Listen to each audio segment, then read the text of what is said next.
আমি আবারও বলি, শুধু নির্বাচন সংক্রান্ত ব্যাপারে আমি কোন দলকে সাপোর্ট দিচ্ছে, ওনারা এটা করছে, ওনারা সফল হয়েছে, ওইটা যাচ্ছি না।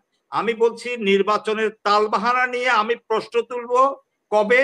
জানুয়ারির 1 তারিখে যদি ওনারা বলেন, এবং সকল রাজনৈতিক দল যদি একসঙ্গে একই কথা বলেন। আচ্ছা, সকলের কথা বাদ, আমরা তো সকলের রাজনীতি করি না, আমরা বিএনপি বহুদলীয় গণতন্ত্রে এবং শহীদ রাষ্ট্রপতির রাজনীতিকে আমরা বিশ্বাস করি, ধারণ করি, লালন করি। ওরাই বলুক, আমরা ওই ট্র্যাকেই থাকবো। আপনাকে আচ্ছা, এই বিষয়টা আলোচনা করার আগে আমরা একটু আমার বক্তব্যের পূর্বাপর আরো কিছু কথা আমার সম্পূর্ণভাবে বলতেই হয়। আমি আপনার সাথে কখনো এখন আজকে অন্তত আমি বলিনি, বা কখনোই আমি বলিনি যে তারেক রহমান সাহেবকে ইনিয়ে বিনিয়ে ক্ষমতায় না আসানোর বিষয়টা। না, উনি যেটা বলেছে যে ইনিয়ে বিনিয়ে আপনি এই কথাটা বলতে চান, এটা বুঝিয়েছে আর কি। যে আমি সেটাই বলতে চাই, বলছি আমি ইনিয়ে বিনিয়ে চাই কি চাই না, এটা তো ওনার বক্তব্য, আমরা দর্শকের কথা যাচ্ছি। আমি ইন জেনারেল আমি আসলে দুঃখ প্রকাশ করছি আপনার কাছে যে হয়তো আপু, আমি মনে কষ্ট নেই, জাস্ট আমি ক্লিয়ার করতে চাচ্ছি যে যারা আমরা এই জিনিসটা চিন্তা করি, আমরা কি সত্যিকার অর্থে বেগম জিয়ার থেকেও বেশি দেশপ্রেম দেখাই?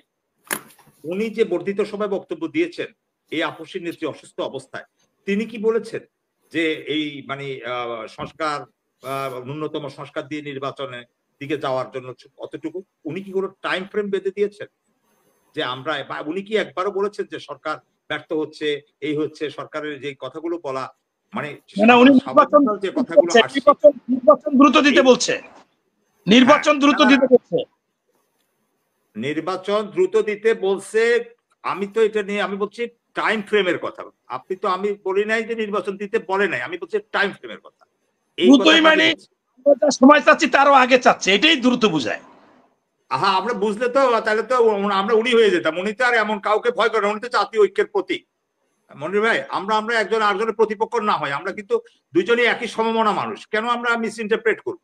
আমি বলতেছি যদি আজকে বিএনপি কথা রেজ করে, আমাদের দল যদি রেজ করে যে আমরা আগামী 3 মাসের ভিতরে নির্বাচন চাই, আমরা একই টোনে কথা বলি।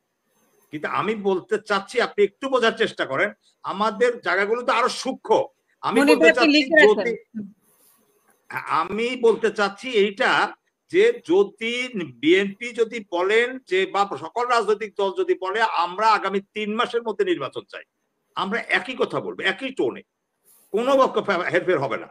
আমি আপনার অন স্ক্রিনে বললাম, কিন্তু আমি আপনাকে বলি যে কথাটা হলো যে কি, যদি আমরা ওই জাতীয় ঐক্যমত্যের বৈঠকে গিয়ে বা কোনো কারণে আমরা কোথাও, আমরা যখন বলি যে আমরা ঠিক আছে ডিসেম্বর পর্যন্ত কোনো জোরালো আপত্তি বড় কোনো রাজনৈতিক দলের নাই, ঠিক আছে, আমি এইটুকু পর্যন্ত যদি ঠিক থাকি, তাহলে আমি বলছি যে কি তার আগে আবার আমরা যে কথাগুলো নিয়ে আমরা এই সরকারের কালক্ষেপণ বা তালবাহানা, এই কথাগুলো কখন বলতে পারবো? আমি আবারও বলি, শুধু নির্বাচন সংক্রান্ত ব্যাপারে আমি কোন দলকে সাপোর্ট দিচ্ছে, ওনারা এটা করছে, ওনারা সফল হয়েছে, ওইটা যাচ্ছি না। আমি বলছি নির্বাচনের তালবাহানা নিয়ে আমি প্রশ্ন তুলবো কবে? জানুয়ারির 1 তারিখে, অর্থাৎ ডিসেম্বরে উনি এটা করেননি তখন।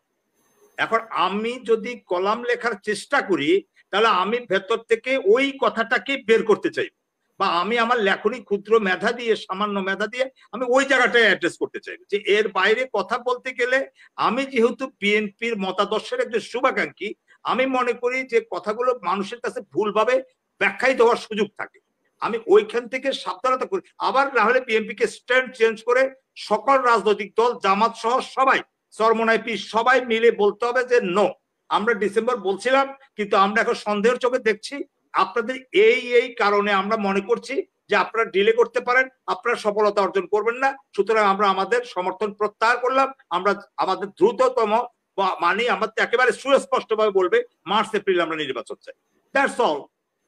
আমি যদি তখন ওইটার বিপক্ষে অবস্থান নিই, তাহলে যা আপনি বলতে পারেন যে আমি এইটার বিপক্ষে আমি অবস্থান নিয়েছি, আমাকে চেহারা চিনে গেছেন, আমি মুনাফেক। হ্যাঁ, তখন আমি রাত জেগে জেগে কথা বলেছি, আওয়ামী লীগের সকল জিনিসগুলোকে আমরা রাতের পর রাত জেগে জেগে তুলে ধরেছি, তখন আপনার কাছে ভালো লেগেছে। আর এখন আপনি যখন, আপনাকে আমি ভালো রাখার জন্য, এক গ্রহণযোগ্যতা টিকে রাখার জন্য আমি আমার মেধাকে খরচ করি, এইটুকু সহ্য যদি, মানে যদি আমাদের বিএনপি কে যারা ভালোবাসেন বা যারা মানে একনিষ্ঠ নেতা কর্মী আছেন, তারা যদি বুঝতে না পারেন আমাদের কথার স্পিডটা, অ্যাঙ্গেলটা, তাহলে এটা হবে আমার জন্য দুঃখের এবং বেদনার। আমি কথা বুঝাতে চাচ্ছি এটা। আমি যদি বলি যে বিএনপির স্ট্যান্ডার্ড বাইরে আমরা গেলাম, সেটা হলো কখন? তখন আমরা যে একটা সুনির্দিষ্ট ঘটনা যদি ওনারা বলেন, ডেট যদি ওনারা বলেন, এবং সকল রাজনৈতিক দল যদি একসঙ্গে একই কথা বলেন, আচ্ছা সকলের কথা বাদ, আমরা তো সকলের রাজনীতি করি না, আমরা বিএনপি বহুদলীয় গণতন্ত্রে এবং শহীদ রাষ্ট্রপতির রাজনীতিকে আমরা বিশ্বাস করি, ধারণ করি, লালন করি। ওরাই বলো আমরা ওই ট্র্যাকেই থাকবো, ওই ট্র্যাকেই থাকবো। কিন্তু আমার কথাটা হলো যে আমরা যদি এখন বলি যে না ডিসেম্বর পর্যন্ত একটা জিনিসের মীমাংসা হয়েছে, আপাতত আপনি আর আমি এই যখন কথা বলছি, ধরেন কালকে এটা মীমাংসা থাকবে না, কালকে একটা প্রেস কনফারেন্স করে বিএনপি বললো যে কি না আমরা দেশের অবস্থা ভালো না, আমরা বুঝতেছি যে এইভাবে চলতে দেওয়া যায় না, মার্চের মধ্যে রোড ম্যাপ চায়, মার্চের মধ্যে রোড ম্যাপ চায়, যেটা না না রোড ম্যাপের কথা আমি আপনি কথাটা অন্য একটা প্রসঙ্গ গেলে একটু আমার জন্য কষ্ট হয়। আমি বলছি যে বিএনপি যদি সুস্পষ্ট করে ওই কথাটাই বলে যে না আমরা রোড ম্যাপটা দরকার নেই, আমরা নির্বাচনেই যাই, আমরা যদি এই কথাটা যদি বলে, আমরা যদি ওটার বিপক্ষে অবস্থান নিই, তখন আপনি আমার চেহারাটাকে বলবেন যে আমি ভিন্ন রূপ নিয়েছি। আর আমার কথা হলো যতক্ষণ বিএনপি ওই টাইমটাকে অ্যালাউ করে, ওই টাইমটাকে গ্রহণ করে, ওন করে, ততক্ষণ পর্যন্ত আমরা চাই যে আমরা ওই কথাটার সাথে থাকতে চাই। আমরা এর আগে যদি কথা বলি, আমরা এই ইউনূস সাহেবের বিপক্ষে কথা বলবো কখন, যখন উনি এই টাইম লাইনটা উনি ফেল করবেন বা উনি তাল বাহানা করবেন। এখন আসি আমরা ওনার যে রাজনৈতিক অভিলাষ বা কোনো ছাত্রদেরকে উনি দিচ্ছে কিনা, এটা আমাদেরকে আরো কিছুদিন পর্যবেক্ষণ করতে হবে। তখন আমরা এই বিষয়গুলোকে বুঝতে পারবো যে না উনি এইটার ভেতরে কোনো কলকাঠি নাড়ছেন বা ওনার ভিতরে কোনো অভিলাষ আছে। এই গেল আমাদের ওনার ছাত্র রাজনীতি বা ওনার রাজনীতির অভিলাষের প্রসঙ্গ। আর দ্বিতীয় প্রসঙ্গটা হলো কোনটা? দ্বিতীয় প্রসঙ্গ হলো যে উনি যদি সংস্কারের কথা সবাই বলা হয়, সংস্কার কমিশনের রিপোর্ট দিয়েছে মাত্র 1 মাস হলো। এখন সংস্কার তো একটা প্রক্রিয়া, আমি হুট করে অমুককে মেরে ফেলবো, কেটে ফেলবো, এটা তো সংস্কার না। তাহলে এই সংস্কারের জন্য যে প্রক্রিয়াটা করলো, কমিশনটা দিল, তারপরে ধাপটা কি হলো, উনি জাতীয় ঐক্যমত্য কমিশন করলেন, যেটা চিফ মাননীয় প্রধান উপদেষ্টা, উনি সবাইকে ডাকলেন, সবাই সেখানে সানন্দে গেলেন, গিয়ে পরিচিতি সভা হলো এবং সবাইকে ওই সংস্কারের প্রস্তাবগুলো দিয়ে দেওয়া হলো। এবং উনি ওই সবাই স্পষ্টত বলেছেন আপনারা যদি এটার আলোকে সংস্কার চান তাহলে বলবেন, আমরা এটা গোপন কিছু নাই, জনগণের সামনে একটা ওয়েবসাইটে দিয়ে দিব। আবার আপনারা যদি সংস্কার না চান আমরা এটা জনগণকে জানাই দিব আমরা সংস্কার চাই না। তো সুতরাং ওনার যে সংস্কার খেলা বলে যে উনি সময় কালক্ষেপণ করার যে বিষয়টা, এটা এখন পর্যন্ত আমাদের কাছে মানে ওইভাবে দৃশ্যমান হচ্ছে না। যেহেতু উনি ওইভাবে কথাটা বলেছেন যে আপনার সংস্কার না চাইলেও কোনো আপত্তি নেই, আমি জনগণকে জানাই দিব যে না আমরা সংস্কার জন্য এই প্রস্তাব রেডি করছি, ওনারা এগ্রি করে নাই বা অমুক দল এগ্রি করে। ঠিক আপনি মানে ওনার মানে ওই মিটিংটাকে সার্চ দিয়ে দেখেন, উনি এইভাবেই কথাটা বলেছেন, কথা। উনি তো কারো কাছে তো উনি বলে নাই যে না আমি সংস্কার ছাড়া যাবই না, আমি সংস্কার করেই ছাড়বো। এই কথা বললে কিন্তু আমরা এখন সমালোচনায় অবশ্যই আসতাম, কিন্তু এই কথা তো উনি ওইভাবে বলেন নাই।